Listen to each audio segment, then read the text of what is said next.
Well, good evening. I'm Bruce Hawley, president of the Circus Historical Society, and welcome to Circus History Live with Bello Nock. And here is your host for tonight's program, CHS Vice President Chris Berry. Chris? Well, thanks, Bruce, and thank you, Bello, for joining us tonight. What a treat this is, really. I think that everyone who's on this call has an idea of who Bello is, but we're going to ask him to give us just a little bit more tonight and maybe scratch the surface a little deeper than we have in the past. Bello was really born to be a comic, I think. But he was born Demetrius Alexandro Claudio Amadeus Bello Nock. He was named by Time Magazine as America's best clown. We know him simply as Bello, and thank you for joining us, Bello. Time Magazine said that you were the best clown, but you're really so much more than that. You're a daredevil, you're a stuntman, comic, savvy businessman. We're going to talk about all those things, but first of all, comic. I mean, that's really what you are, more than a clown, right? Yeah, growing up in the 80s, everyone asked every band member, no matter what they were, what kind of music? And everyone sort of ran away from labels because right away that took you out of another label. I got to tell you guys, I've never met a label I didn't want to be part of. I mean, the Outcasts. Wow, I want to be part of that. Came natural. But comic or clown, boy, okay. I must be a comic because I'm still not in the International Clown Hall of Fame. I must have done something wrong there. No jab. I just don't get it. But if you ask me what I am, I'm a clown. I've never taken myself so serious that other people haven't or don't. I always say this, we know that the most famous clowns in the world that we know of, Emmett Kelly, Lou Jacobs, Felix Aller, those iconic images, clown. But if you would ask Lucille Ball, Red Skelton, out of makeup, if you ask Jim Carrey, what are you? Clown. I mean, it answers all those questions. Actor, I can act. Look, we all know Burt Reynolds is by far my biggest. I want to be careful. It's like he was the guy I looked up to the most. He just always said, I'm a stuntman that can act. That's it. So it's really kind of interesting when you talk about that. I think that, and you talk about some of those role models like Burt Reynolds. So who are some of the people in the circus world that, I mean, you grew up in the circus, the people who you watched and have really tried to emulate either professionally or even personally? Yeah, wow. When someone says, well, if I start naming names, I'm going to leave someone out, but there are so many different genres. I knew Emmett Kelly as a very young kid, but I knew him as the man. But then I saw him, I knew he was someone that everyone looked up to. I remember Circus America and any other circus that we played before. I had a golf hat that my grandmother knitted for me and a golf club and a ring that came out of a Cracker Jacks box that you would blow on, it would go woo, right? So one day my brother, we were talking, and said, follow the elephants, and if they drop something, make like you're going to tee up and go woo, and it was cute. So I must have done that once or twice, and I must have thought I was world famous. Circus America comes out.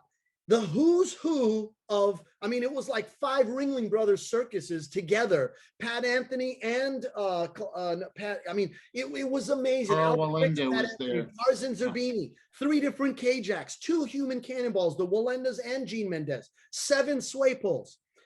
All these people going through, and some man, the lineup said, go ahead, young man. I said, I was going to explain to him, and the parade is going. He goes, go ahead, young man. And he doesn't know who I am. And they go, stop, elephants. And I go, that's where I go. And right when I'm about to take a step, someone steps in front of me, the curtain closes, and last but not least, Emmett Kelly. And I was about to say, they must not know, and I went, yep, you're right. That's not my spot. So who do I look up to? I'm going to be very honest with you. I loved people at a very young age, like Emmett Kelly. That was a brand. That was a brand inside, outside. Now, modern day, in the past 20 years, we know what the word brand is, but it was an icon. It was someone that you knew in and out of the circus or inside that box. The people I look up to the most outside of, a list is going to go on. it's probably gonna, I am unbelievably fascinated with Tarzan Zerbini. Okay. Not only does the man own it, run it, been there, done that, do whatever, still now at his age with like, I think he's got a pacemaker, a monitor to tell that thing. He's got all these things, but he's on the forklift doing his thing and he's just does it. And I don't think anybody outworks him. David Copperfield is by far now don't judge him by what he does right now, but judge him by the dude's a billionaire and he still does 3 shows, Friday, Saturday, Sunday, Monday. Guess what? He only does 2 shows. You know what I mean? I have great dear friends in the band Cheap Trick, still now 300-400 shows a year. When they were put into the Rock and Roll Hall of Fame, that was on a Saturday night. They played 4 concerts that week going up to it. They played Thursday night, Friday, you know, they don't stop. I'll keep going. So let's talk a little bit about the family history. I mean, you can trace it back 7 generations, really. Your mother, a Canestrelli, your father, a Nock. They performed on the Ringling Circus under canvas in the 1950s. But you know, it was sort of in your blood, obviously. But how do you know? Did they say all of our kids are going to be in the circus, or did you just sort of figure it out on your own? 3 answers. You know, I don't make anything simple. My parents never forced me and my brothers to carry on the tradition. They just said that we had to try it, just try it for 30 or 40 years. After that, you're free to make any decision you want. Oh boy, that's a picture. And there's a picture of you. That's you in the plaid pants there, right? Yes. So this takes some explaining. Okay, just so you know. Remember that we come from a family of daredevils. My dad used to say this: "We're Knocks. People don't laugh at us." Okay. Well, just look at that kid right there. There's a couple of things you should know. I was redheaded, still am, but nature's highlights. Redheaded, bucktooth, pigeon-toed, knock-kneed. I was a klutz. I did not typically fit into the Daredevil family of my family on both sides. You would almost say that they were aristocrats or they chose the role of aristocrats, right? Lineage, heritage, you can document where they were. This happens to be in the middle of winter in Florida. There's not a circus or a performance 30 days before this or 30 days after. It's not Halloween. It's me. Now, on your far left, right? How are you guys looking at this? Far left, yeah. Shirt, so there's Michelangelo in red, Ogie with the arms crossed, already showing his flexing his muscle. My brother John in blue shirt, and that is Joseph Dominic Bauer, Sepley, our cousin. We grew up so close that we're brothers. This is 70s, early 70s, and I wish there's another picture, but as soon as you guys are done, or just right now, picture the image of the iconic image in front of Circus. That's what I wanted to do. So my aunt, my mom's cousin, Tosca Canestrelli, the only woman to do a double back somersault on a bounding rope. She was at a tremendous, I still have all of her equipment. I'm a collector. I wanted a clown outfit and I said, can you make me, I want to be that guy. And she thought I wanted to be that guy, you know, meaning that character. I just wanted to be the most famous clown in the world. And there, what do you think? You're about 8 years old there or so? Probably, yeah. Yeah. Well, you were a clown even as a kid. You know, I've heard you say this before. You don't have ADD, you have AD, right? AD. There's no disorder. I also have CDO, which is OCD, but in alphabetical like it should be. So, you know, when you sort of got started, obviously you came out of this, you know, long tradition of circus fans, but really one of your first appearances was on on an international tour, right? With Kathy Rigby, Peter Pan. So believe it or not, for the first 3 years of my life, my parents were on a show called Disney on Parade. I probably have a representative behind it. Disney on Parade. It was like what Disney on Ice is now, was Disney on Wood. And just think about it. Walt had Disneyland, just opened Disney World, and wanted to go out and promote. So I was in the Dumbo Circus. And again, I only performed when they were very nice about it.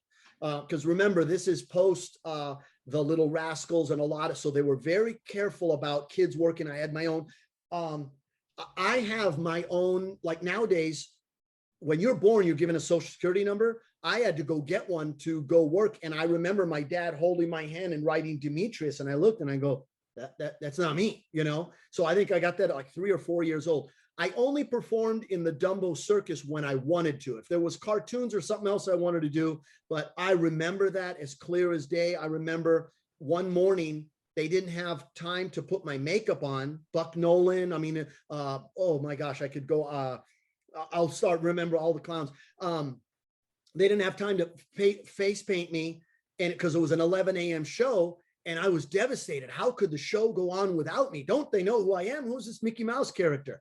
That night, I got dressed up, clown makeup. I went to bed and I fought my mom. I remember fighting.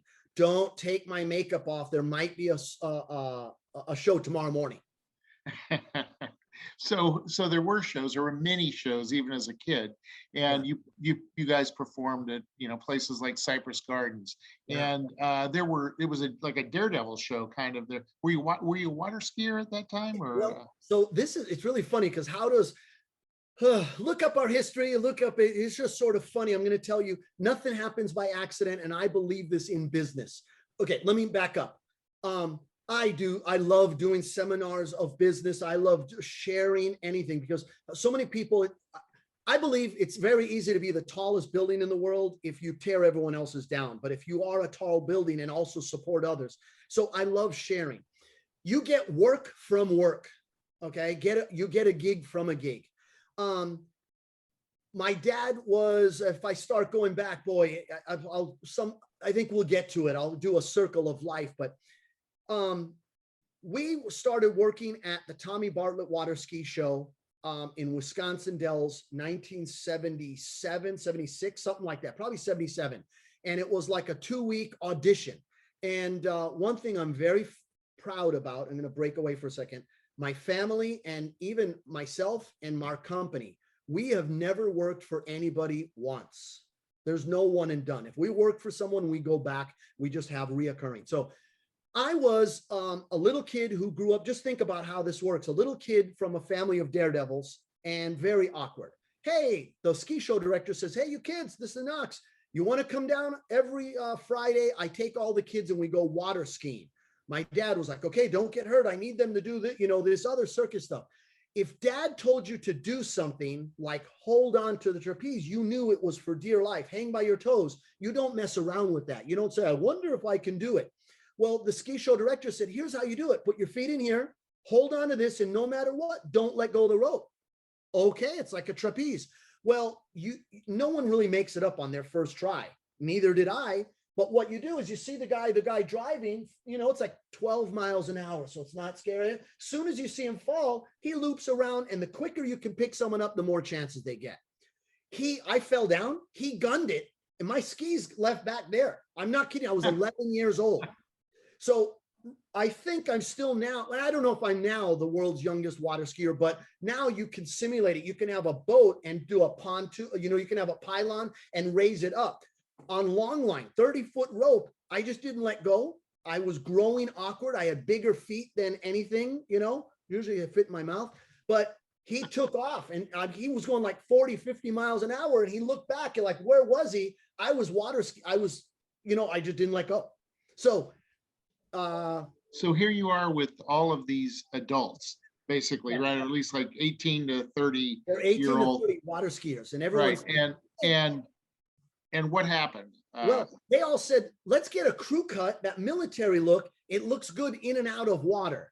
And I was like, I want to be like them. I want to be like them. I was the only redhead, sunburned my head, and I didn't want to, don't touch it, don't look at it, nothing. No one knew about sunblock back then. We didn't know the sun was, could be harmful.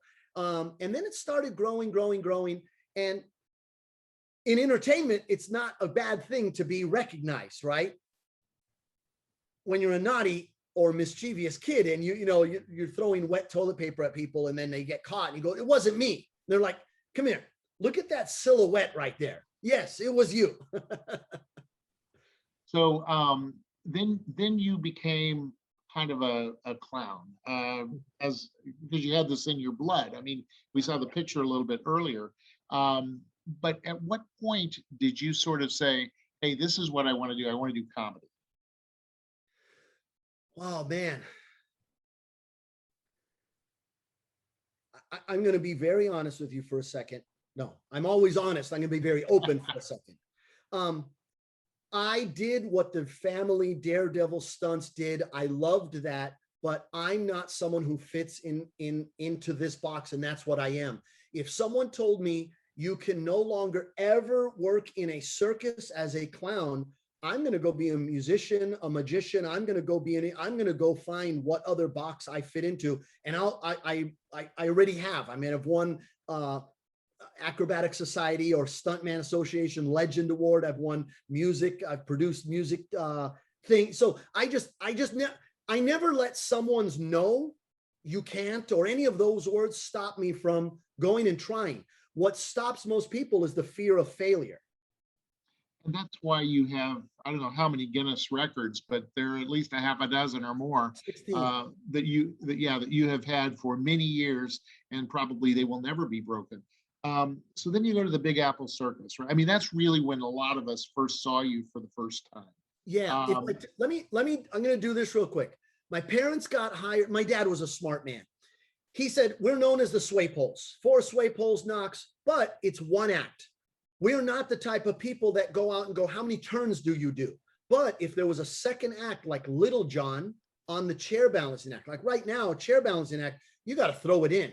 There was Little John. I mean, the guy, it was phenomenal. His table was 12 foot tall. He was sort of short in stature, but he was young, and he did 6 chairs, long lined, and then ladders on top of that. No mechanic, no safety. It was ridiculous. It was a high act as a ground act. And then I had my comedy act, and that made us a package. And then there was later we were like in the early fields of like the Winds and the Knocks at Space Wheels and Motorcycle Inclines. That was when, early 80s, very early 80s, but stuff like that. There was only like 3 or 4 of them out there. So the family went to Mexico City for the Circo Ataide brothers. And my dad rounded us out, and I did the trampoline act. I have to tell you guys, still to this day, I don't know what the magic was, but I was out there for like 13 minutes, and it was roars and screams. And I did half of Cucciolo's act. I did half of this, the vests. I did every trick in the book, but I saw Tomboline. I saw this guy in a double. I was full of energy, and I bounced it all on a trampoline, and it tore the house down. So we're going to watch that act. Oh, a lot of us have never seen you do the trampoline act. Now, this is from a little later. This is actually in Monte Carlo in 19. I think this is actually in 1998. But let's take a look at it and oh my gosh, make it go. Mesdames, Messieurs, celui que je vais vous présenter maintenant est d'origine suisse, car son nom en Suisse est synonyme de cirque. Mais il ne connaît pas grand-chose aux fendants et aux vacherins, puisqu'il est né aux États-Unis.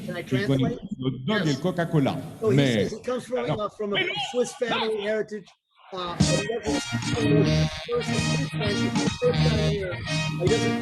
Bello Nock.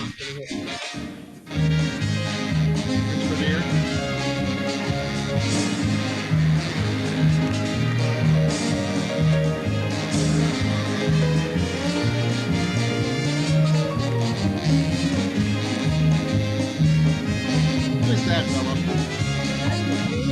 He's married to Katya Schumann's niece. With my assistant over there in Mexico, like 13 years. This is such a physical act. I didn't consider it a success unless when I went backstage, it was like I ran a marathon. I didn't breathe, or I was catching my breath for 5 minutes afterwards, minimally. If I didn't work that hard, I didn't work hard enough.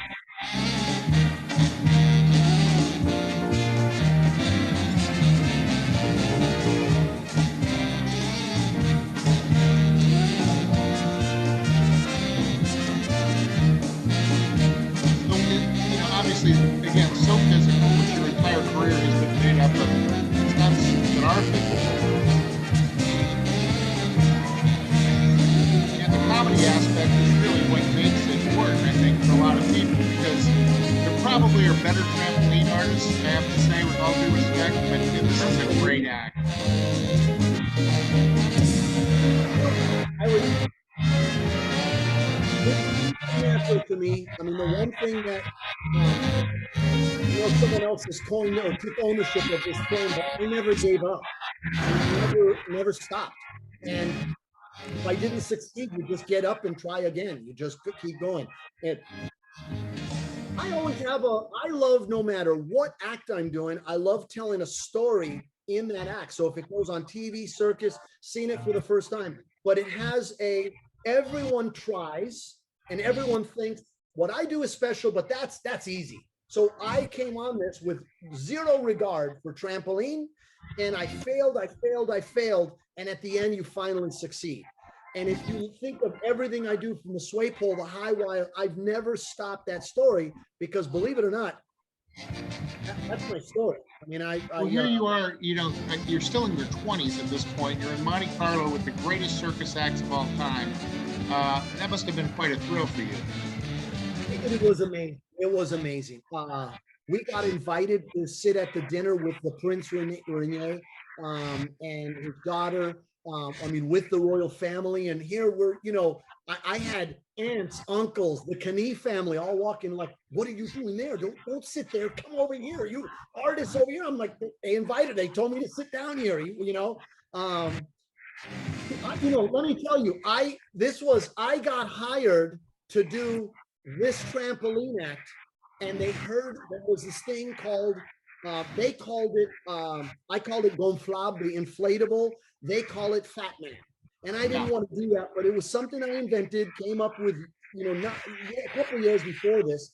And that's what I went to go do, those two acts. But when there was a lull in the show, I said, oh, do you need time? Yeah. And I went and I did something. I even did the bungee act, and I played American music. I had all these little innuendos that I would call it Shrek-like comedy. There's something for kids, something that goes, you would laugh at, but the kids would like not get it. And there's something for everyone, but never really, don't push a boundary so far that you'll offend someone. Losing the pants and the underwear is an easy laugh. Before I even landed, I was covering myself with the long shirt and already going into the next thing. And those were paying homage to Charlie Revel, and there was all these walking the short man, George Carl, just things, It's something you said a few minutes ago is kind of interesting, a few moments ago, kind of interesting about sort of that character that you take on. I had the privilege one time of talking to Kenneth Feld about you. Oh. And he said, from his perspective, one of the things that made you so unique was that you were, to the children who saw you, you were a living cartoon character. And I think, there's probably a lot of truth to that. And if you, those of us who were around at the time and interested in what was going on, we also saw one of the big Ringling shows was the Bellobration, the Bello show. Yes, sir. This is the first time really in many years that a clown had become the main character on the Ringling Circus. So tell us a little bit about that particular show, because now you've left the Big Apple, you're on the Ringling show, and not only are you on there, but you're the star of the show. I'm going to tell you, you're just saying something. When you work for the man, okay, and I'm going to tell you, the man, the first one was Paul Binder at the original Big Apple Circus, who gave me a break and like, come on, right? He was the one who said, listen, all the makeup, I get it, I love it, but you're really close here. He goes, would you consider subduing it? Yeah, sure. Is that when you're working for the man, you listen to the man. So I said, yes. Now, what's funny is I subdued it for that close of it. When I went to Ringling Brothers, Kenneth actually said, he said, listen, I get it, but from far away, I can't even tell you wearing makeup. I need you to have a little more, because I don't, and it's got to be big here. And he said, I know you got it. I've seen it. Go do it. And when someone gives you that amount of trust, of a platform, of what their family has invested millions, and what that man has come, seen, done, fired, hired, rehired, invented, created. And when he talks to you kindly about me, both Kenneth Feld and Paul Binder have said some of the nicest things to me. And I'm going to tell you, it's not about what I do or no, those mean more than any Guinness Book of World or any award that you can get from a massive audience, because the man who pays the ticket, who hires that, if he's happy, then you did your job. And if he's still happy enough to hire you, and if look, how many people of us, we saw the movie Trapeze? The guy's great, but he's a pain in the ass out, you know, the other 22 hours out of the day. I, you know, where can I help? I actually got in trouble. I didn't get in trouble. An elephant took a dump. I went, no one picked it up for a while. And they all were like, you know, everyone was careful. I went over and picked it up and I just did the job.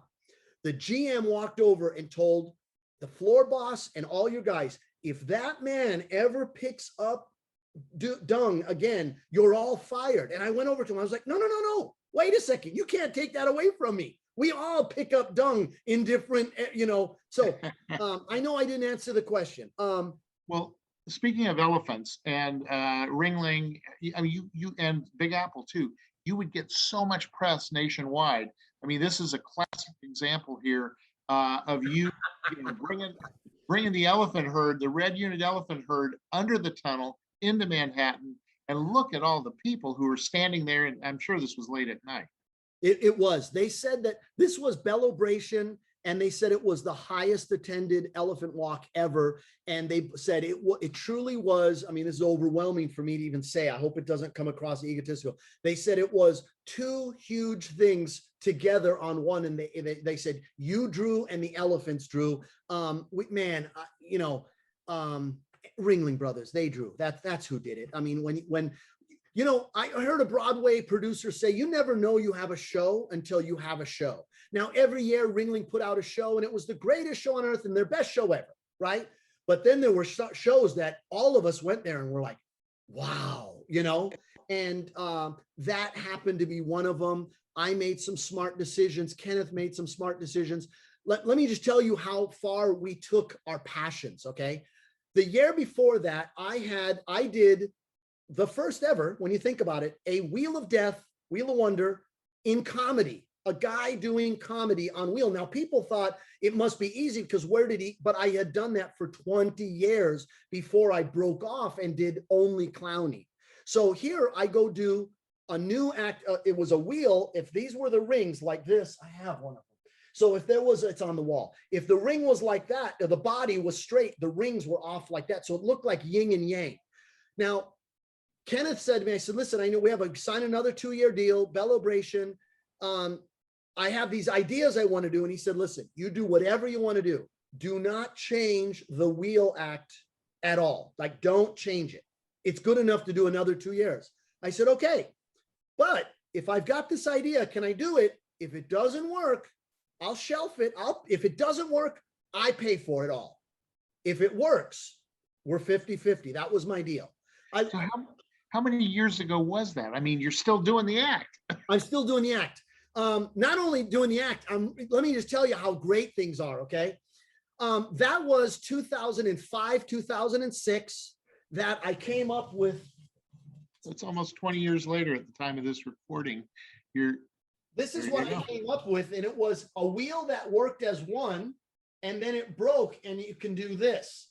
So let me just tell you how long ago it was. Nick Wallenda was my assistant on Ringling Brothers. His wife was trained by my mom and rented a. Nick Wallenda was my assistant. That assistant had an assistant. I mean, we had a great life. But this was something I invented, and it got a full-page article in the New York Times on the first something new in circus in 20 years. So I'm very proud of that. Now, here's what's really cool. So many years later, you can see that same act, because when COVID hit, borders were closed. lot of companies you couldn't gather inside. Disney and Cirque du Soleil had, they like, look, in Florida, things are open. We're going to open the show. It takes us a year, but we need a wow act. Do you have one? I said, let me submit this. And I'm a Disney nostalgic historic. So there was this old thing, it was the old 1932 thing called the Old Mill. And if you think back, it was this story of a farm and nothing moves. And all of a sudden a storm comes, but a storm comes in gradual. And the thing that hasn't moved in 20 years starts, so the animals and they just everyone who used to fight and chase each other all have to work together to save each other. And then big storm. And the next day, everything's calm and the peace. It's all just so I submitted that as that with that act, and it's the Owls. It's called the Old Mill. I practiced that. I cultivated and trained all the artists. And just yesterday was the 1 year mark of them all performing there. They all sent me a letter saying, thank you for the greatest gig they've ever had in their life. They're all seasoned professionals. 2 of them were pretty new. And that to me, I'd never performed well, I was on stage once, but it's so cool to be able to create and invent something that 20 years later is still like new. That's amazing, and as you said, it was such a comedy act, but you got so much publicity with those shows when you were in New York. And I want you to tell us a story actually about something that involved this particular prop once when you were in New York. Oh my gosh. Okay. I'm going to come clean. You guys, please hear this, know this. Do you know how many people ask us that were like, all right, is this like the cement or the circus truck that runs out of gas on the bridge, free publicity? Guys, if I have the stature of my dad. I think if you see me without hair or, hair back, I look like my dad. The original AD full of energy was Aurelia Canestrelli Nock. She never met a stranger type, AAA personality. We could be going to sleep and someone showed up for a circus? Let's turn on a circus. So we're advertising Bellobration, and we had just a simple, we had no time. Let's go to Grand Central Station and I had 10 pairs of shoes. Let's take them and get a shoe shine. And it would be funny. So we're like, oh, you know what? I'm not going to go alone. Couple like 4 clowns, come with us. Come on. So we go to Grand Central. We do the shoe shine. We're leaving. I have my little suitcase with that bicycle in it. As we walk up, there's a kid. You could tell he was new. He's sweating. He's looking around. He's like, did I miss it? Did I miss it? And I went, you didn't miss it. You're right in time, guys. And they're all in the car. And I went, stay in the car. We're like, dress rehearsal starts in about 30 minutes. We're on the other side, pretty far away. And I took them with us. So I said, stay in the car. We got it. I put my suitcase down. I opened them up. I juggled. Hey, we have shows starting tomorrow, today. Blah, blah, blah. I went through it. I rode the bicycle. I set it down, and someone loaded all my stuff. They loaded the suitcase. So I told them when showtime was, tickets where they could buy it. It was great. And don't miss it. Recorded. Ready? Go. Jumped in the car. We get to the Madison Square Garden. It was a taxi, right? A taxi. Taxi. Yeah. Yeah. So I get in, and the second I picked up my suitcase, I went, my bike. You guys loaded the suitcase without the bike. Where's my bike? So no kidding. Someone is standing outside, and he was like, hey, Bello, how you doing? Hey. And Alan Miller's AMPR. He's a tremendous advocate for circus. He does everything in New York City. I'm freaking out. My bike. We need to go back. I got to show you and the guy goes, hey, don't worry about it. If you lose your bike, I'll run a story and we'll see who found your bike. And I'm thinking, this guy, that is like the meanest thing someone could say. What? I'm going to run a story. I said, I don't want the story. I want my bike. I need my bike. He goes, tell you what, call me if you don't find your bike. So Alan Miller drives back over there. He looks around. He goes, Bello, I'm sorry. Cell phones were sort of new, 2007. And he said, Bello, there's no bike. He goes, we're in New York. I don't know where it is. Let me call the guy, see if he runs a story. I said, Alan, I want my bike. What do you mean a story? What do you? Your bike is in a taxi that is long gone, right? No. we left the bike there. Someone didn't put the bike, so it was just left outside of Grand Central Station on the sidewalk. A homeless guy found it and wanted the wheels for his shopping cart. That's what we didn't know. So all of a sudden they run a story. Who helps Bello find his bike? If I told you, it was like massive. Someone said, hey, there's a story. So we did the dress rehearsal. We finished 2 hours later. I'm not kidding. 2 hours later, Barbara flew out. People say, hey, some people want to talk to you. And I said, is it the same guy? I don't want to talk to him. I opened the curtain and went there. There's 60 cameras. There's everybody. There's Nightline. There's everyone. Bello, your bike. And I'm like, okay, this has got to be a joke here. Yeah, we're going to help you find your bike. And what happened was, all through the Big Apple years, all through the Ringling years, I went to hospitals. I did everything in New York, and I always took that bike. So it was an attachment of Bello, because I'm just going to tell you, I do a lot of stuff, and I don't want to talk about. I do a lot of stuff without the limelight or a camera or something like that. So hospital visits, going visits on the day off, I'd go places, and people associated me, and people took ownership of that bicycle. We were now scheduled to be on David Letterman that night. We were going to do a show that morning. It was like Monday, Sunday, the last show. They said, you're going to do David Letterman tomorrow night, fly to LA, do Larry King live. I'm like, what? Over the bike? I mean, this is amazing, right? And someone says, hey, we found your bike. I want the reward. So someone, it's funny. Someone came to us and said, I get your reward. Well, I found the guy who found your bike and everything. Okay. So I was like, enough with the jokes here. Okay. We probably put out $1,000, $5,000 reward. We found the guy, and you realize it's a homeless guy. And he's like, hey, I'm sorry. And I'm like, no kidding. That's when I say, Alan, I said, I love it.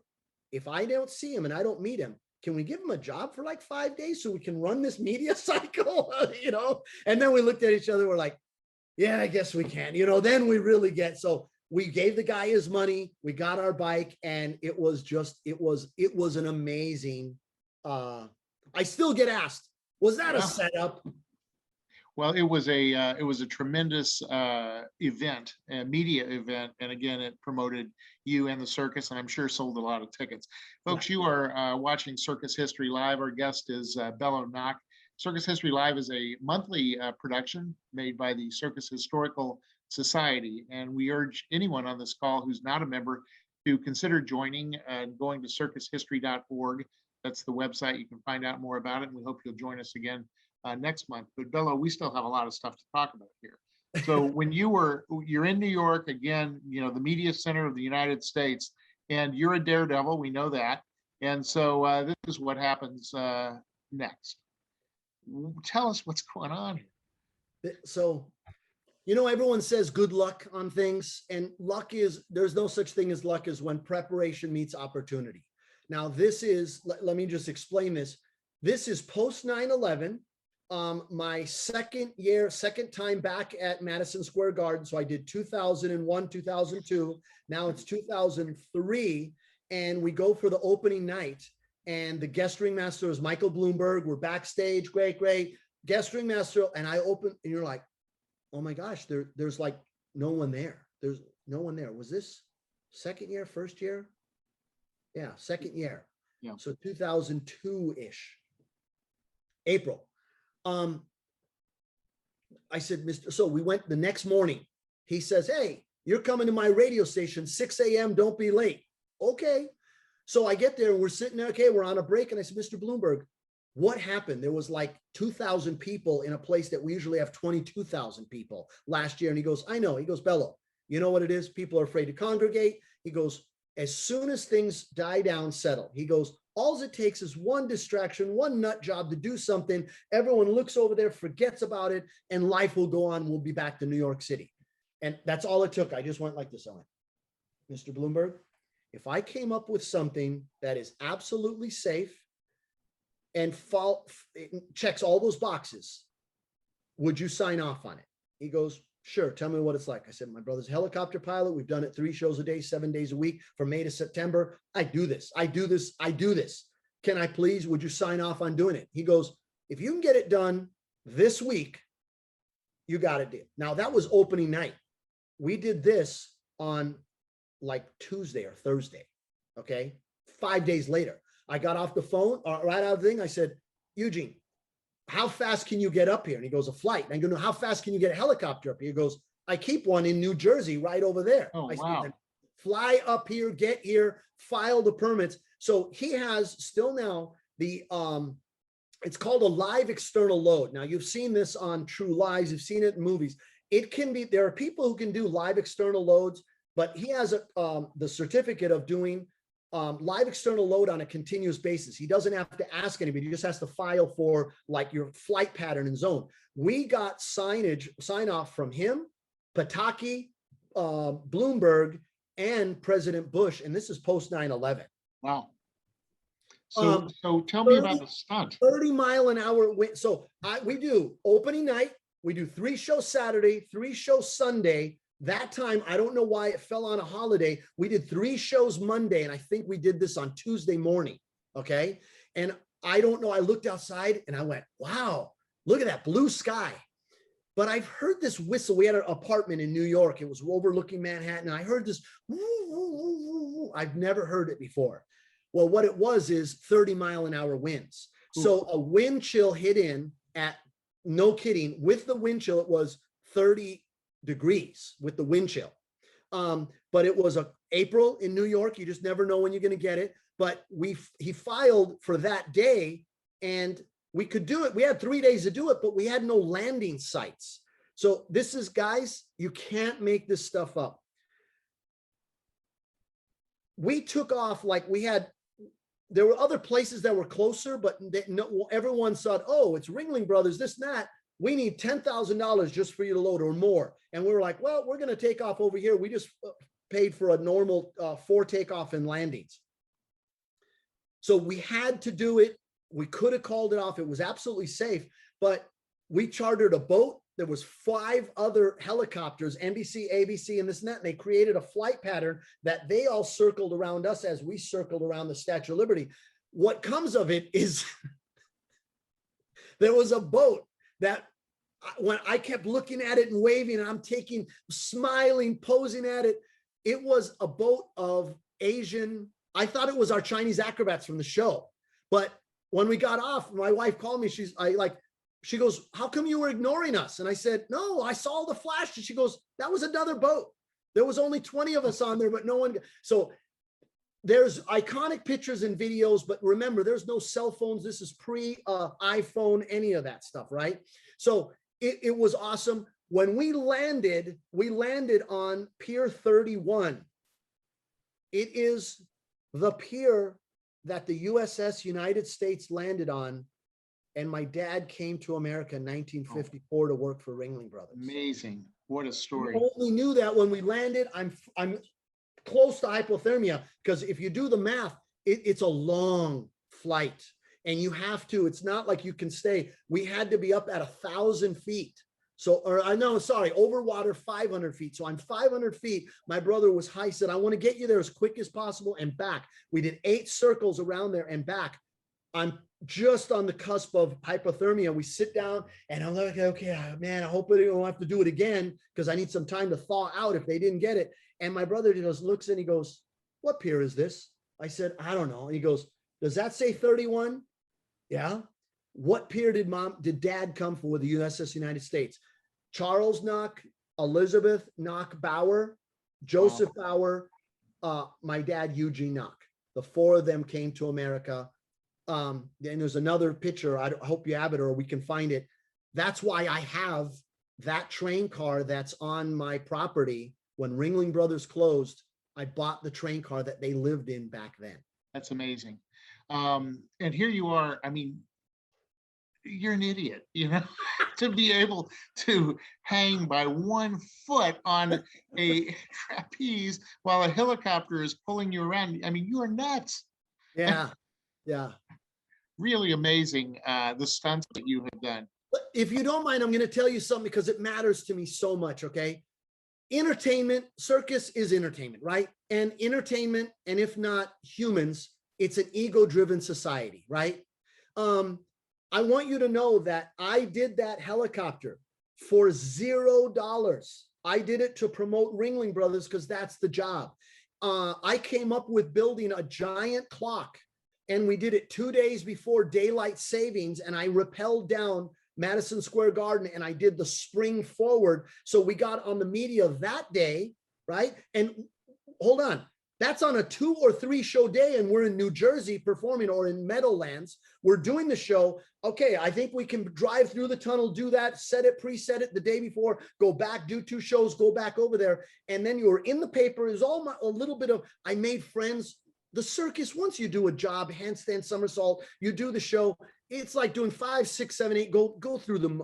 But if you can go out and promote, and you get, there's so much that comes to that. Full houses is one, a happy boss. You stimulate the promotion department. You're like, hey guys, what can we do that's free? Or if we're already paying for that and the setup crew's there, what can we do? And you stimulate and work off each other, and know that just because you're the guy in the spotlight, you're not the only guy there. It takes a team, it takes a group, it takes everyone, someone to turn off the spotlight, clean up, prep it, advertise, it takes a group. And hopefully never left anybody behind thinking that it was all about me. I just happened to be the focus at the time and came up with a stunt. Walking the high wire over American Airlines Arena, the biggest stadium right now. I forgot the name of it. It's in Texas. Any of those, the promotion of doing the sway pole or whatever, they were all free. Absolutely $0. The man was paying me a good price. I just, hey, let's come up with a stunt. Let's go do it. So I want to, we talked about the stunts a little bit, and I mean, they are Daredevil stunts. You risk your life when you do that. And I know that, you've had injuries like a lot of circus performers, but we still think of you a lot for the comedy that you do. And I want to show another clip here. This is one of your classic routines here that I think a lot of us know. And we'll talk a little bit afterwards. But right now, let's take a look at the Expanding Man. Maybe. Les enfants, est-ce que vous voulez voir un clown? Ça tombe bien. Incontestablement, d'après les critiques, c'est l'un des meilleurs clowns américains. Et vous allez voir ce soir que pour vous, il ne manque pas d'air. Je vous demande de faire un triomphe à Bello Nock. Voici Bello Nock.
So if you don't mind, I'm going to rattle off some things just for people, because you can always, there's in our industry or in any industry, people will make grandiose claims. I invented that, right? I was the first. Right. My dad was the first. I came up with, if you've ever seen an inflatable outfit, I came up with it. And there's two very important things that come out of that. I was very, very long time ago. I saw these iconic images. Harry Dupsky, he had there was not Christmas, New Year's Eve party at Show Folks, and it was like $100 ticket. And so everyone wore their best outfit, okay? And Harry and Duty Dupsky, Harry, they were foot jugglers, they were acrobats, they're a little bit short, and they wore their tuxedo and tails that were from their circus performing days. Now, they hadn't performed in about 5 or 10 years, so that when they closed, they weren't trying to be funny, but when they closed the frock in front, it opened in back. And when they talk, you know, they were Hungarian, they were very funny, and they're like, oh, what are you talking about? That when they talk. To me, I thought they were the penguin on the Batman series. That's what I just thought they were, and they were there. Now, there was the 50-50, or everyone put in $1, and I think the man won $250. It's at the end of the night, and the band is playing, and who wins? Harry Dupsky, his number. The man did a round off. This is pre Blues Brothers. He does a run and does like 5 or 6 flick flocks, and on the last one lands on the somersault and holds the bottle that he won, the money, and then he runs back over and then does now he's got a belly, he's got a rear end. But that image as a young kid, I said, if you can recreate that, the world, no matter where you go, will laugh at that. I as a little kid, I might have been 8, 9, 10. Now, how do you recreate that? Let me back up. Okay. So one day I wake up from a dream, and I say to my wife, I'm married, probably just married. And I said, I come out of something, a balloon that's square, that I come out of it, and then I grow bigger. And then with the 2001, so it's big, and then I'm heavy. And I went through this whole thing, and I went back to sleep. And the next morning she said to me, she's like, what were you talking about this thing? And I said, what, remind me. And so she told me, I remember parts of it. So if I told you I have done that everywhere, Russia, China, France, England, where you showed the first one, it was my first time in Monte Carlo, that right there, no boasting, but I'm still the little kid that watches a show for the first time. That was International Festival or of International Award number 50 that I did that same, you know, so some are for wheels, some are for acrobat, whatever, but that right there, it's just, now you know why, who wouldn't get energized from this? Who wouldn't love it? You said something about accidents. I've never broken a single bone in my body. Bumps and bruises, this is show business, of course you do, but never worked a day in my life. And here at I have a Bello Park place, and I can do 3 scheduled, what do you call that when people come in? I have people that come in at 7, they work till noon, and then shifts.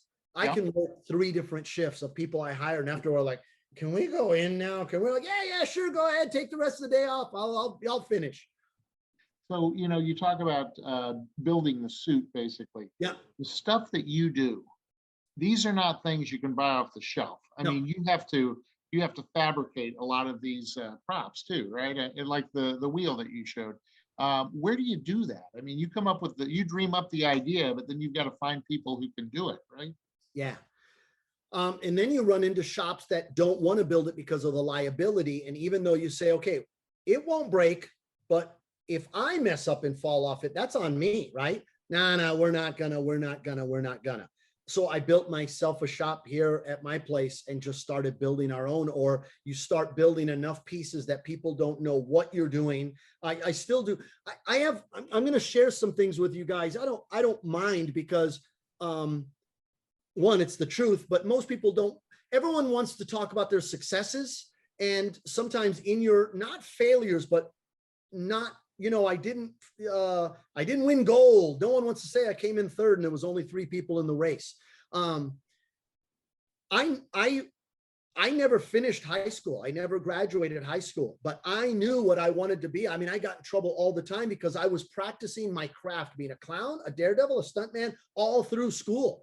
I did seminars. I held my own like TED Talks at school, but I never paid attention to class.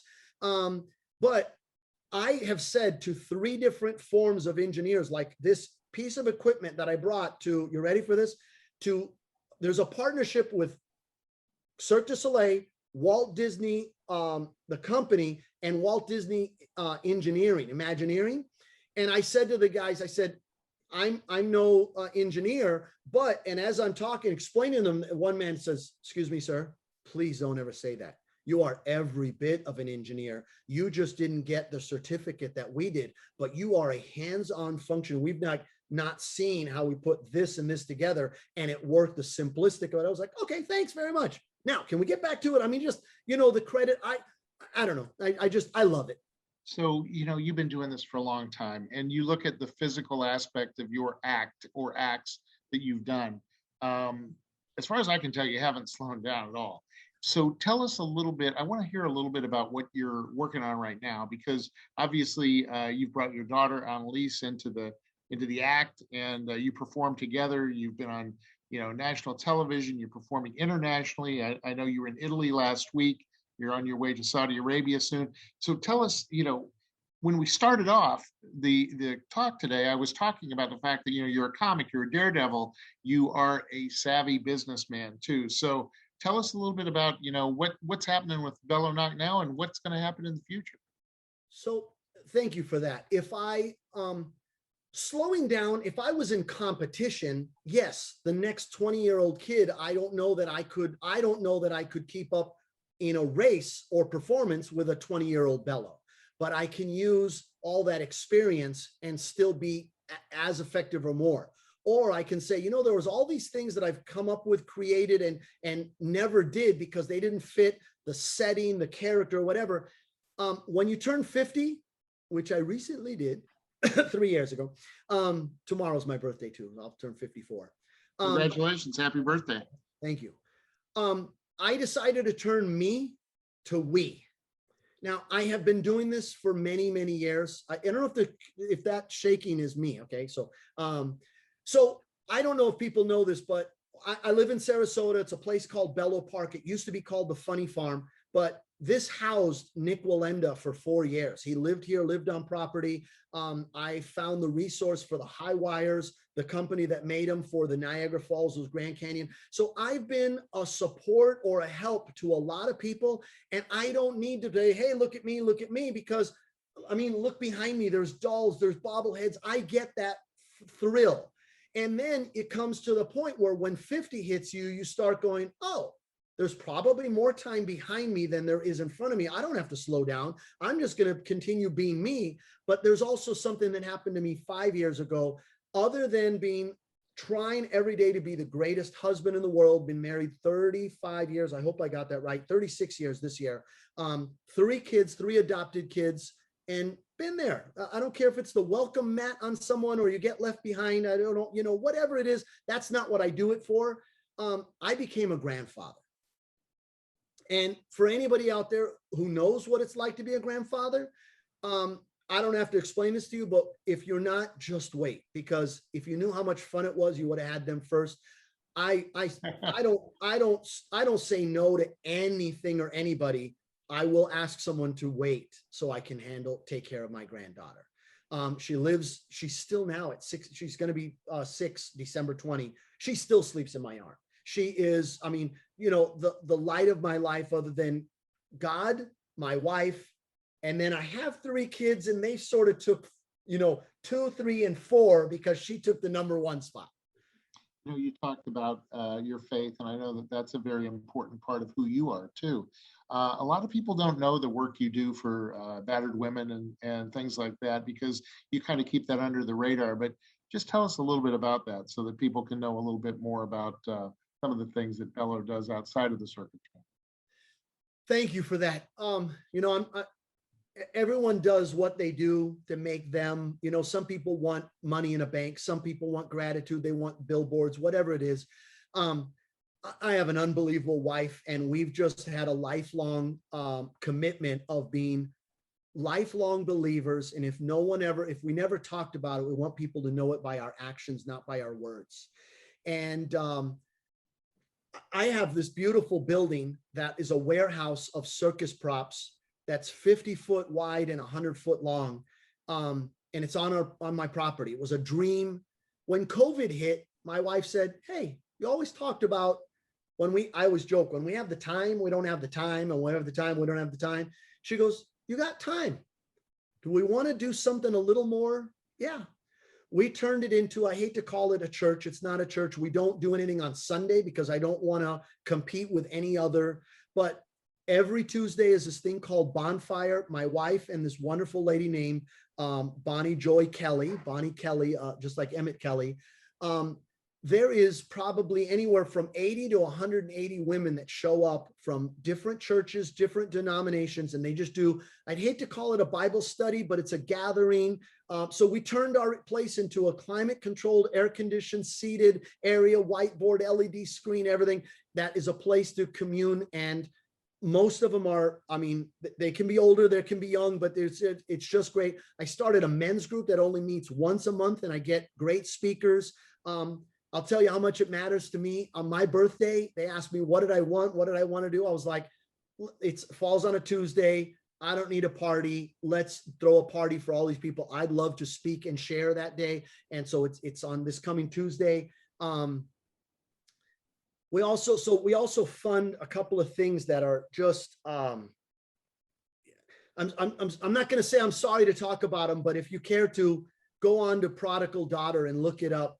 Here, Sarasota based, it's called Prodigal Daughters. And these are women that have, through no fault of their own, been through really tough times. I mean, whether it's drugs or through family, you know, what their parents did to them or whatever. And it's one thing to go through any type of, I hope I don't lose it. Any type of aid and care to get back off of drugs, to get back into. But then like the world just drops you and say, okay, now get back into society. How do they get back into society? How do they have a job? How are they not homeless? So we fund and support these wonderful family, Joe and Denise, that run and house it. And they mother and father these, den mother, den father, these houses of these women and help them reintegrate into society successfully. And here's the greatest thing. There's no end date. There's never a date where we kick them out. So they can stay there for as long as they want. They just need to, and they always graduate and they go off on their own. And we're on like our second generation of them. It's fascinating. There's this other man named Randy Roberts, I'm just going to tell you, I had the past 2 weeks where I had been to Europe twice, LA, Miami. We did some inaugurals. I mean, some big things. There were big money. The christening of a new cruise ship. My brother's, it was called the Sun. And we did I was in France, Italy, LA, open shows at 3 different SeaWorld parks, all in like a week and a half or 2 week period.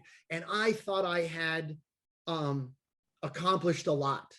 And then I saw a post from Randy Roberts, who is a man that will go into deepest, darkest Africa. And he sent a video saying, hey, Jennifer, hey, Bonnie, Bonfire, thank you for what you've done. There's well over 100,000 people behind me, and they're going to hear the gospel all because of what you did. My wife, in the stroke of a pen and a page and a check, could fund something like that and trump everything I've done in the past 5 years. And sometimes it just puts it into, yes, I love what I do. I love circus. I love that there are people that it brings families together in the history of it. But if it funds what I do to train kids, I don't know if you know this, but I've probably taken 25 different kids that graduate from circus schools and can't make it into, like, boom, you're not going to get hired by Hannaford Circus, Cirque du Soleil, or Ringling Brothers. How do they take a year or two and graduate and really know what it's like to set up a teeter board, place it, set up a Russian swing, a sway pole, any of that? And I take them with me and bring them and set them in, like, here, guys, this is what it's like. This is what it's really like. After 1 year, you're going to want to know if, you know, where you want to go. So those are my, I'm not going to say success stories. Those are my passions. Well, I appreciate you sharing that, you know, kind of, as I said, kind of going behind the curtain a little bit and sharing some of the things that you do outside of the circus ring. But we've asked some of our viewers here for some questions, and I'm going to go right to Denise Payne, who always has great questions. And she wants to know, and this is a great question, what is your favorite bit and what's your least favorite bit? What do you enjoy doing the most?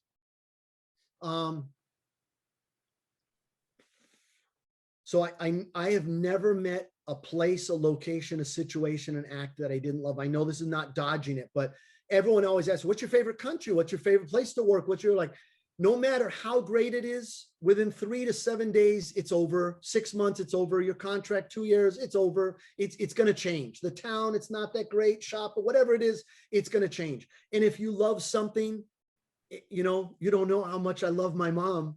It's going to change. It's going to, every good idea has an expiration date, and enjoy every moment, because you never know when someone's going to take that away from you. And as we talk right now, I know your mother is going through some challenges, and I know how close your family is to her. So all of us here are sending good wishes to you and your family, Bella.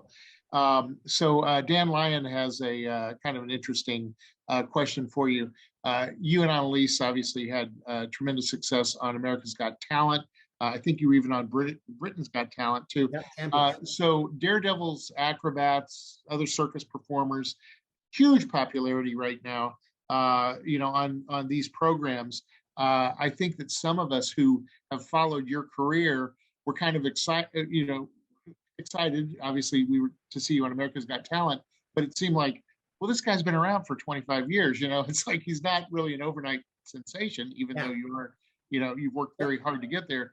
But America's Got Talent, I mean, is that a good vehicle for acts like yours and acts like Annalise and, you know, these are great, and... yeah, these are great questions. Please know that whenever I answer, it is from the heart. You never know when the next young Bello is going to be listening and want to know. The Ed Sullivan Show, there were people who thought, well, why should I go on that show? Because then the people will see it for free and then never hire me to do my bit again. Well, it could change your life. My parents were on the Ed Sullivan Show, the same show the Beatles were on. And they thought, well, no one's going to remember us. They got hired by the Beatles to perform in 11 different performances opening for the Beatles. From there, they got hired to be at the New York World's Fair. They worked alongside Tommy Bartlett, who was representing the Florida Pavilion. They were at the Hawaiian Pavilion. That spawned 10 years later, hey, come to my park. And they were there 40 years, someone of my family.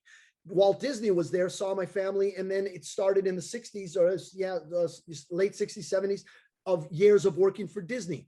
So America's Got Talent, I even asked them this, okay? They had been begging and asking about them. And I said, guys, I'm a professional. And they said, we're not called America's Got Amateurs. We're called America's Got Talent. And if it's talent, and even if you happen to be from another country, you're in America now. It's Got Talent. We make a TV show. And ladies and gentlemen, there are 8 episodes that is a reality show, and then 8 episodes that is a competition. You do this to get into the competition. Not many people go into that. You can get paid to be there for this, and then you can't get paid to be there for these 8. I got into that 8. Me and my daughter then became Britain's Got Talent champions. It has spawned off, like when we were in Italy, we were doing the equivalent of Italy's Got Talent. And they had said to me, like, we've been trying to get you here for 10 years. What brings you here now? And I said, I'm my daughter's assistant. I'm Annalise's assistant. Something I'm proud of. I did China's Got Talent, or it was called World's Got Talent. And it was the champions, the licensing thing that they do. And I came in 3rd in World's Got Talent. one performance, 100 million people. And there's something Unbelievable. Unbelievable. Something I take very, very, very, no one loved America more than my mom and dad. When I travel around the world, it is in every country. I know how to say Estatus Unidos. Okay. United States, Bello Nock, United States. They don't call me clown, Daredevil, Bello Nock, United States. I carry that, with kid gloves, with an honor. So we were talking a little bit about what you're working on now. I know. Tell me a little bit about what's coming up and how you are going to kind of perpetuate what you have created, even when you're not around. My dream is, and I'm just going to say this, everyone should be proud of their offspring. Like my daughter, Annalise, I want to say something. She just had her own show at SeaWorld. She did 3 shows a day, 6 days a week, never missed a performance. And not only did she do in a 25-minute, 30-minute show where she did sway poles, wheel of wonder, outside jump rope blindfold, like a dude, okay, jumping, flying. She also did a skywalk. She also was the host and talked to the audience, and then stayed there afterwards for 15, 20, 30 minutes until the last kid left. And every kid wanted a picture with her. Every mom wants a picture with her. Every dad wants to get gold. So I only say that to say, I love my kids. I wouldn't let them do that if I didn't see how passionate they are at it and how safe they are at it. It's not like you look at the human can and go, how much money can we make? I wonder if we make it. That's not how you live. I mean, you're right. No broken bones on her. She's only 25, but 53 and no broken bones. I take that very seriously. I love challenges. If I turn this camera around, you're like, oh, there's 50 guitars over there. I produced some shows for Cheap Trick what do I know about rock and roll? Well, hey man, just things. Okay. One of the challenges I heard of is you can never be in 2 places at one time. And after my birthday, 2 days later, I fly to Riyadh and I create an entire show, 80-person stunt. It's a huge audience. It's the opening of Riyadh, and it's under the Cirque du Soleil moniker, but we do every aspect of it.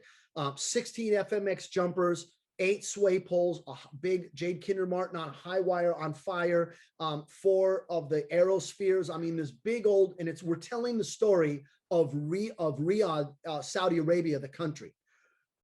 While I'm there, I think you would call it a Muslim country, I will be there climbing a sway pole as an artist, but I'm also the technical director. I'm co-directing the show. It takes up a 3-week period. Today's the first night of Rosh Hashanah, and when they come out of that celebration, they like to, have a huge following in the Jewish Orthodox Jewish community. Bello will be performing in Newark, New Jersey, in that arena, 4 sold-out shows. Wait a second, you said you were going to be in Saudi Arabia. How are you going to do that? So I will be in Saudi Arabia. Bello will be doing performance. So I have an adopted son and I have a brother, John, who are tremendously talented. And it would be a lie. People say they can do everything you do. And like, no, they don't do everything I do, because they just do enough of the show to do what is part of the show. But tremendously talented. I have an adopted son named P.D. Weissman, who has been in my life since he was 9 years old, and graduated from a circus school, from Circus Juventus. They did a Dan and Betty Butler. If you guys have never seen one of the Circus Juventus shows, in the middle of summer, they have 6 weeks. Go see a show. You'll go, what? I didn't know Cirque du Soleil had a circus school. I mean, it's that good. But PD is amazing. My brother John is amazing, and I've been able to be in 2 different places at one time. I'm gonna ask all you guys.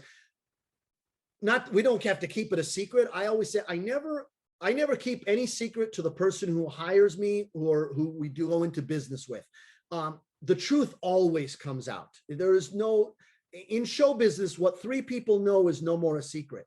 But when you see someone that looks like me, but is a little peculiar, like, hey, he's a little skinnier than me, or John is about 2 inches shorter than me. just know that it's the Bello brand, it's the Bello character, and it's not about money. They need to pay for their house and feed their family. Those people, those 4 sold out performances, there's not an open ticket. It's for that community only. And we're not lying to anybody. We call it the Bello character. And till now, and we've done it for about 6 years, no audience member has caught on. I did 4 different, I had a run at the MGM casino properties, 4 different casinos this summer, Biloxi, National Harbor, Borgata, Atlantic City. And while on that run, I also was double booked where I did TED Talks, or I spoke to YPO, the Young Presidents Association, and I was the speaker, the keynote speaker. And you can't like that. I can't have someone speaking the passion, not someone double me. My brother was performing as Bello in Bermuda. PD was in the casinos for some of the shows, and a total of like 8 shows. And I was off to be able to do that. So it's just, please, for if it comes to a surprise to anybody, if there's no air, no oxygen left in your home run, you're going like that, just know it's not for the money. It's not for, I'm not going to what's enough. I love spreading the love. I love seeing smiles on faces, and I hate saying no. If you told me we have 2 hours of questions, I'm going to sit here and answer every question. Well, I appreciate that. Long as I just answered that. And so the next one comes actually from Alan Campbell, who is a good friend of ours here at the Circus Historical Society and a former officer of the organization.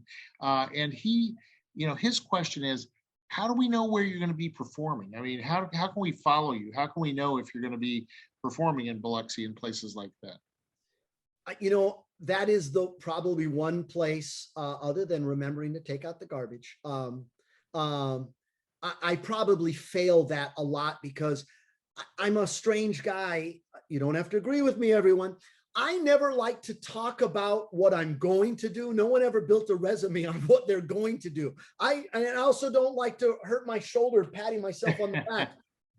I'm doing something as Cirque du Soleil. It's under the moniker Cirque du Soleil. Let me just share something with you.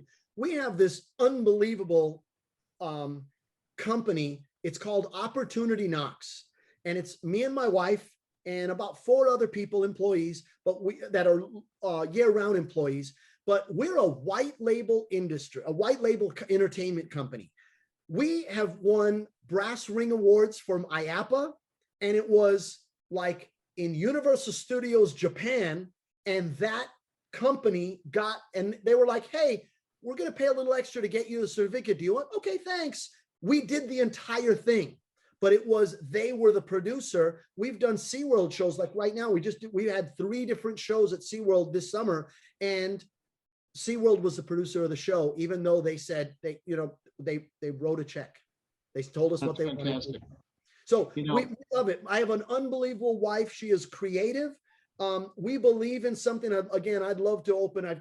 Bruce, you guys, I'd love to host you guys something here, like a circus TED Talk because there's something that I believe in that isn't really taught in circus, and that is let your yay be yay and your nay be nay, and whatever it is that you want, please talk about it before you sign that contract and commit to it, because so many people get there, oh, he's a nice guy, he'll take care of me and this and that. But you sign a contract and then 6 weeks in or a day in, you're like, hey, well, I don't want this and I don't like that. Well, you know what? All of that should have been talked about and discussed before. And if you don't like it, don't sign the contract. And if you sign the contract, stick to it and grin and bear it. We have we're kind of coming to the end here. I had the privilege last summer of seeing you in the Wisconsin Dells. You mentioned earlier on this call about how you the family started there, when you were at the Wisconsin Dells, and Tommy Bartlett, one of our people who is on the call today. It's actually Suzanne Kowalowski. I hope I pronounced your name correctly. She just wanted to thank you for donating your costumes to the Circus World Museum in Baraboo. I know you had been going there since you were a kid. You've got an association for many, many years, but we want to thank you for that. And a couple of people have asked the question. One of them is actually Belinda DeBelli, who was on the Blue Unit actually at one point, and her husband was a clown over there. And also Bob Ammon has asked the question about your hair. Tell us about this. Yeah, I like to joke and tell everyone I'm not allowed to tell you I put Viagra in my shampoo. Then everyone will try it. It's very funny. It came from a sunburned head as a young I won't be able to try that. Yeah. Well, Rogaine and Viagra for you, okay? It came from a sunburned head from an accident, and then it just grew out. And as a clown, if you find some older stuff, like I used to wear a hat as a clown, and then in the show, my dad would say, do something with your hair. So as a clown, I'd wear a hat, a derby, to hide it. And then in the performance, I would try to comb it and do something funny, but you leave it alone for too long. Like, I mean, look, I can push it down, it flops back up, okay? And I have worn it like this since I was 11 years old. It's grown. But then when I was like, oh, I got to hide it to be one of the nerveless knocks. Then I got to put a hat on to do that. And then I fix it. I'm a punk rocker. I used to play drums in Tennessee, 1982, 83, 84, 85. Humboldt Lily was the name of the band. I wasn't even old enough to be in there. I was like 13, 14, 15, 16 years old. After 3 show days and selling programs and the pedal boats and all of this stuff, I used to go play drums, 3 different sets. But I had to wait outside because I wasn't allowed in. We'd sneak in. So that was me. I was not going to say a punk rocker, but I just, the hair is part of me. When I got married 36 years ago, just gained a year, but April, it'll be 36 years. My hair was up when my dad's funeral eulogy. My hair is up when my kids were born. My granddaughter is the only person I will let touch my hair, because everyone always wants to touch it, but then they don't realize, let's mess it up. And you're like, it's still my hair. It's like, but she's the only person that can touch my hair, and I don't mind. The world can wait. I'll fix it. Demetrius, Alexandro, Claudio, Amadeus, Bello Nock, thank you for joining us for this episode of Circus History Live. Thank you. Hey, you know what? You said, where can people follow me? I am going to do a better job. I have a YouTube channel at, it's called The Original Bello Nock, or you can follow me at Bello Nock. I have 2, and it's terrible that I have 2 of them, but I have Bello Nock on social, Facebook, and then the Bello No is real private. Because whether it's a professional page, you can't really, so I always forget which one I'm on, but follow me, look me up. I just hope that I am blessed that I can continue doing what I'm doing and making people laugh. And if it's not me doing it, I get just as much excitement. And if there's someone out there that says, I'm struggling, I'm this close, because every success is usually missing the last 10%. That's what, or the last 1%. How do I get from here to there? Now, I'm probably not as famous as I should be, but I'm way made it. It's never about how far you like your success. It's how far you've come. And if you can look back at that journey and enjoy the journey. So if there's anybody out there that needs the help or wants to know, I'm Bello Nock at Gmail. I don't like to hide anywhere. I have a wife that holds me very, very accountable, and a God that I serve every moment of my life. So if there's a way that I can help you, please let me know. If there's a circus out there, go see it. Thanks, Bello, and thank you for joining us for another edition of Circus History Live. It's our monthly get-together with those who are making circus history today. And Bello Nock, thank you for joining us, and everyone else, we'll see you down the road. Thank you. Thank you, Bello. Thank you, Chris. Be well.